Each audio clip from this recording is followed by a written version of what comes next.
In jail tonight in the Clayton County Jail, we have the father of this 13-year-old, Gregory Jean, and a woman, Samantha Davis. They are charged with false imprisonment and child cruelty. Now, there are also 3 other juveniles in the home arrested. Of course, they're not releasing their names or pictures. We are not sure of the relationship between Jean, the woman, and the other juveniles in the home.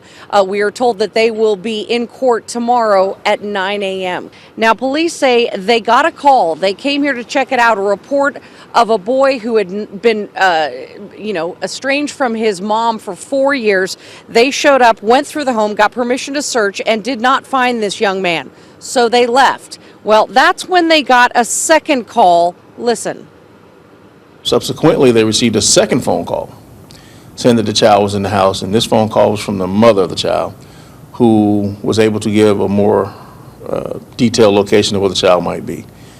Officers returned, again, were granted access into the home, searched the interior of the home, and located the child behind a false wall, which was camouflaged with towels, I believe. So police are saying at this point it appears that the boy's father was intentionally hiding him when police came looking for him. Now, the boy somehow managed to call his mother in Florida and tell her this is where he was at. That's what prompted all of this. What you're looking at is the reuniting of them at police headquarters earlier today. We can tell you everyone in tears, and those two did not want to let go of each other. Keith?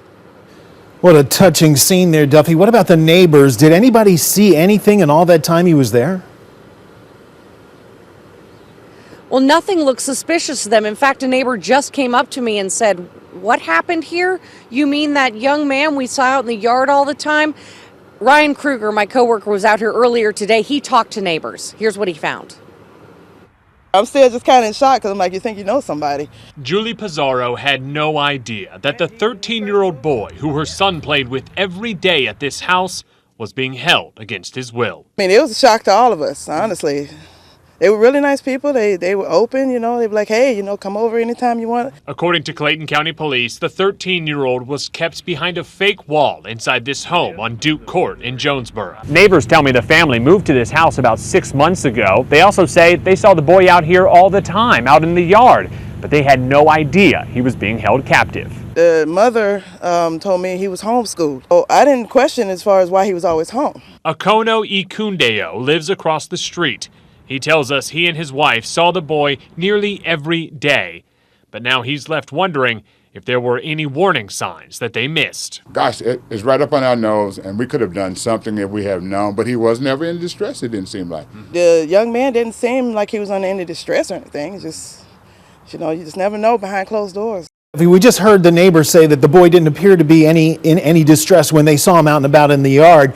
Do we know that he was ever mistreated by the parents there? Police aren't going into many details, but interestingly, when these two were together, the son and mother, we heard something that the son said. We're going to let you and the viewers listen to it. Just take a listen.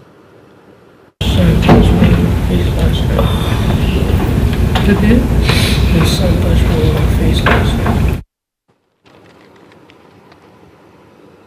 He was saying that perhaps one of the juveniles punched him between the time the officers came the first time and the second time. Police still not releasing a lot of details here. We're not sure if this is some sort of custody case, but whatever it is, it was enough for these two who live here to be put in jail, charged with very serious charges, and that 13-year-old clearly elated to see his mother.